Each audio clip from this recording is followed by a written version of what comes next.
Pendidikan Pancasila dan Kewarganegaraan kelas 12. Di sini Bu Nita akan memberikan kalian materi tentang kasus-kasus pelanggaran hak dan pengingkaran kewajiban. Oke, sekarang Bu Nita mulai.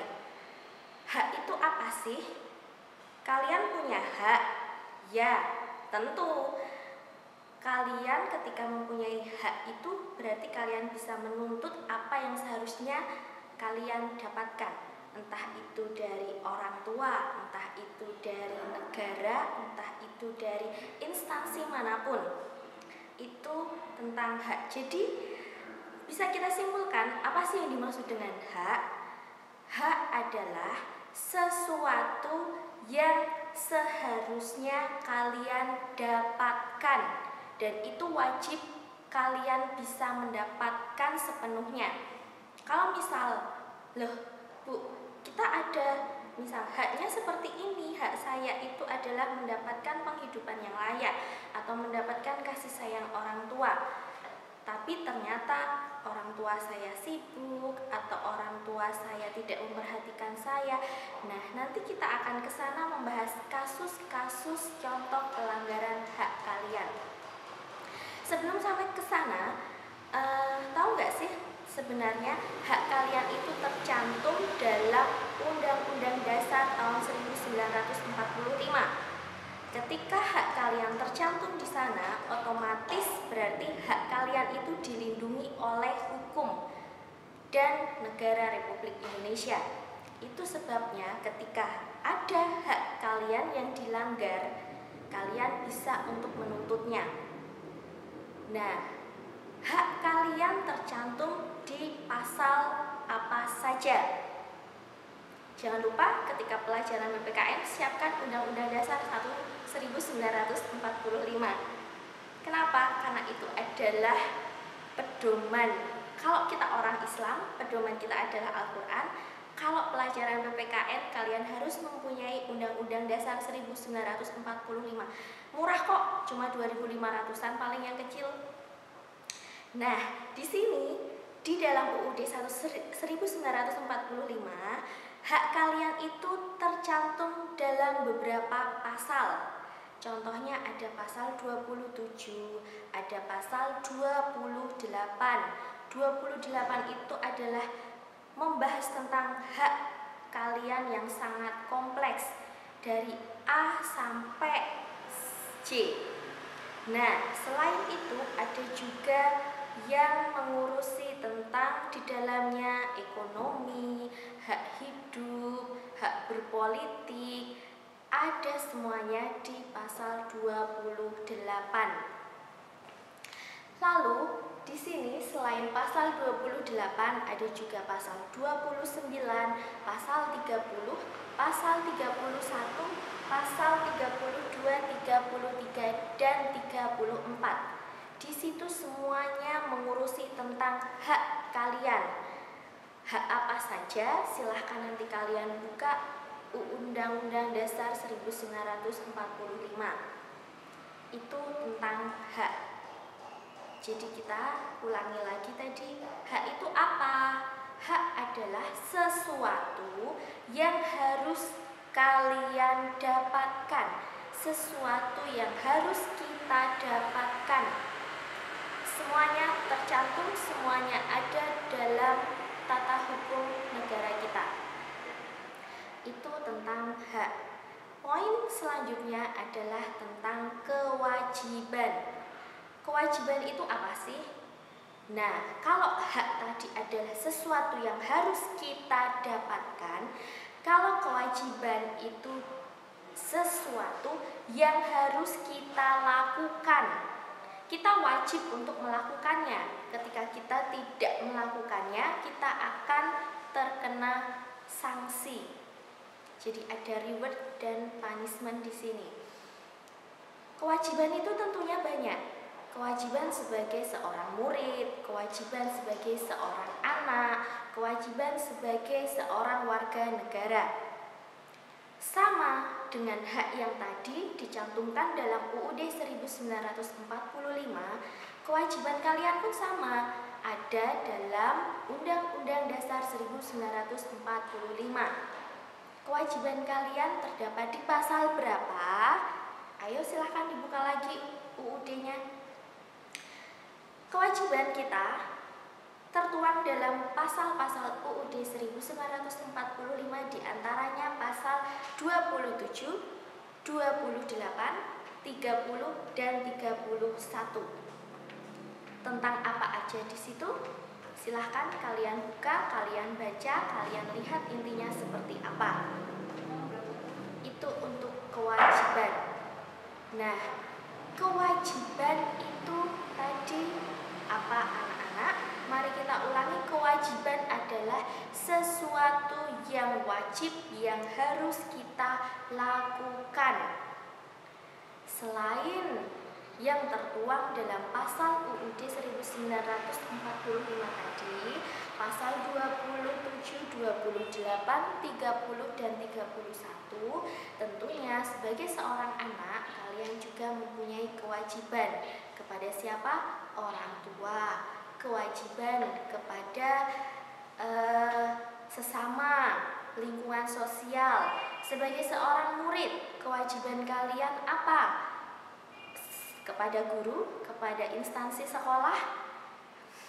Kewajiban lagi sebagai seorang warga negara, itu juga banyak. Nah, itu intinya dari kewajiban. Oke, sekarang mari kita ulangi lagi. Inti atau maksud dari hak dan kewajiban supaya benar-benar kalian terima, benar-benar kalian bisa mengerti hak itu apa sih, kewajiban itu apa sih. Kita ulangi lagi. Hak adalah sesuatu yang harus kita dapatkan. Kewajiban adalah sesuatu yang harus kita lakukan. Itu inti dari hak dan kewajiban. Oke, kalau sudah intinya kalian sudah dapat. Nah, sekarang Bunita akan melanjutkan ke kasus-kasus pelanggaran hak dan pengingkaran kewajiban. Bu, emang hak kita bisa dilanggar? Bisa. Bu, emang kewajiban kita ada pengingkarannya? Ada pastinya. Seperti apa contohnya? Akan Bunita jelaskan. Pelanggaran hak. Kalian mempunyai hak untuk minum saat istirahat di sekolah. Ya, benar. Tapi hak kalian untuk minum itu contohnya dilanggar. Dilanggar oleh siapa? Bisa oleh sekolah karena keterbatasan waktu. Kalian ingin minum ketika istirahat, tapi ternyata waktunya sudah mepet. Nah, bel berbunyi. Berarti kalian tidak jadi minum. Nah, di situ hak kalian untuk minum dilanggar. Tapi memang sudah ada tata tertib yang menyebutkan dilarang makan minum ketika selain tidak istirahat. Atau seperti ini. Hak kalian di jalan raya itu adalah menyeberang atau berjalan. Tapi tiba-tiba ada peraturan lampu lalu lintas. Ketika lampunya merah, kalian harus berhenti. Kalian bisa seperti ini, loh Bu, hakku kan jalan. Iya, kalian punya hak untuk jalan. Tapi maaf, kalian harus berhenti karena mempersilahkan dari sisi yang lain untuk lewat. Dari sini ada akibat yang ditimbulkan. Akibatnya apa? Ketika hak itu dilanggar, akibatnya adalah ada hak orang lain yang diperjuangkan. Atau seperti ini. Contohnya lagi, kalian punya hak untuk bermain ketika weekend, ketika hari libur, tapi ternyata orang tua melarang bermain karena alasannya adalah tugas kalian belum selesai. Kerjakan dulu tugas PR kalian, baru kalian boleh bermain. Ya memang itu hak kalian. Nah, orang tua perilaku yang seperti itu terhadap kalian bisa disebut sebagai pelanggaran hak yang kalian miliki. Ya, memang betul hak kalian dilanggar oleh orang tua. Ibu, bapak, hakku kan bermain ketika ada hari free atau ada weekend. Iya, tapi ternyata kalian ada tugas yang belum dilaksanakan. Memang orang tua melarang kalian itu termasuk pelanggaran hak. Tapi di sini juga tolong kalian mengerti posisi atau kewajiban kalian sebelumnya. Itu pesan Bu Nita. Nah, jadi contoh-contoh hak seperti semacam itu. Sekarang kita lanjut ke contoh pengingkaran kewajiban. Kalian punya kewajiban? Tentu. Apa contohnya? Datang ke sekolah tepat waktu. Sudah, ini simpel sekali contohnya. Datang ke sekolah tepat waktu itu merupakan kewajiban kalian. Tapi apakah itu bisa menjadi pengingkaran kewajiban? Bisa. Pengingkaran itu apa sih? Pengingkaran itu sesuatu kalian gak mau melakukannya. Kalian lepas tanggung jawab, kalian gak mau menjalankannya. Itu yang namanya pengingkaran kewajiban. Masuk sekolah tepat pukul 7, tapi kalian terlambat. Kewajiban kalian harusnya sudah masuk pukul 7. Ketika kalian terlambat, berarti kalian mengingkari kewajiban kalian. Sholat 5 waktu, itu kewajiban kalian bukan? Ketika kalian meninggalkan subuh, berarti kalian tidak melaksanakan. Ketika kalian tidak melaksanakan, itulah yang disebut pengingkaran kewajiban. Simpel kan? Apa lagi? Berpuasa saat bulan Ramadan itu adalah wajib bagi umat muslim. Nah, tapi ternyata ini ketika di rumah kalian ikut makan sahur, tapi ketika keluar rumah ternyata kalian makan itu di jalan.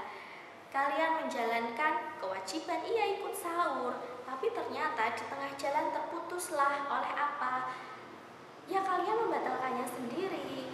Berarti kalian tidak melaksanakan, berarti kalian mengingkari kewajiban kalian sendiri. Itu contoh-contoh simpel. Kalau menurut Bu Nita sih sebenarnya kalian mudah untuk mengetahuinya. Pelanggaran hak itu seperti apa, pengingkaran kewajiban itu seperti apa. Jadi nanti ketika pertemuan selanjutnya Bu Nita memberikan tugas untuk selanjutnya atau untuk yang lainnya, harusnya kalian sudah paham. Oke, mari kita simpulkan lagi. Pelanggaran hak, yaitu kalian punya hak yang harus kalian dapatkan apa, tapi hak kalian itu direbut oleh seseorang, dilarang oleh seseorang, dilanggar oleh seseorang. Itu namanya pengingkaran kewajiban. Harusnya bisa main, tapi ternyata dilarang bermain. Itu salah satu pelanggaran hak. Kewajiban, pengingkaran kewajiban. Pengingkaran kewajiban itu kalian mempunyai kewajiban, kalian harus melaksanakannya. Tapi ketika kalian tidak melaksanakannya, berarti itu disebut pengingkaran kewajiban. Oke, sudah jelas? Bu Nita rasa sudah jelas. Pelanggaran hak, pengingkaran kewajiban itu sangat mudah difahami. Nah, untuk selanjutnya mungkin nanti tugas Bu Nita itu berkisar tentang contoh-contoh pelanggaran hak, contoh-contoh pengingkaran kewajiban yang kalian lakukan. Pasti kalian sudah pernah melakukannya. Hak kalian pernah dilanggar, ya. Nanti berikan contohnya, carilah contohnya. Walaupun belum Bu Nita perintahkan, coba kalian dalam pikiran kalian, dalam benak kalian, dalam bayangan kalian, contoh pelanggaran hakku yang dilanggar oleh orang lain itu apa ya? Itu. Yang kedua, tentang pengingkaran kewajiban. Kalian punya kewajiban, kalian harus melaksanakannya, tapi Bunita yakin kalian pasti pernah tidak melaksanakan kewajiban itu. Nah, itu yang disebut dengan pengingkaran kewajiban. Kalian bayangkan, kalian cari, kalian pasti pernah melakukan pengingkaran kewajiban. Entah itu pengingkaran terhadap guru, sekolah, orang tua, teman, atau terhadap lingkungan kalian sekitar sendiri. Nah, itu cukup sekian dari Bunita untuk materi kali ini. Pertemuan selanjutnya akan kita sambung lagi. Dan jangan lupa, tolong dipikirkan lagi tentang hak dan kewajiban itu. Bunita akhiri. Wassalamualaikum warahmatullahi wabarakatuh.